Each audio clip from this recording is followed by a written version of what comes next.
সনাতনী জাগরণ সংঘ, এই ব্যানারে সে বক্তৃতা দিয়েছে বা কি করেছে without our consent, without our knowledge এবং without our approval and permission. সেই জন্য ইসকন কিভাবে দায়ী হতে পারে?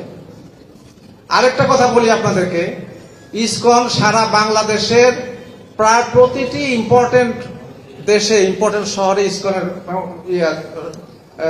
মানে মন্দির আছে এবং ইসকন সেখানে প্রচার কার্য করছে। এমন কোন ইনস্ট্যান্স নাই যে ইসকন কোন দেশের আইনকে ব্রেক করছে এবং কোন দেশের রাষ্ট্রদ্রোহী দুষ্ট। চিন্ময় কৃষ্ণ দাস একটা অন্য সংস্থার ব্যানারে সে বক্তৃতা করলো গিয়া মুখপাত্র হিসেবে, অথচ ইসকন কিভাবে জড়িত হলো? ইসকন তো তাকে সাসপেন্ডই করেছে। এই কথাটা আপনারা বিবেচনা করেন, দ্যাট ইজ ভেরি ইম্পর্টেন্ট।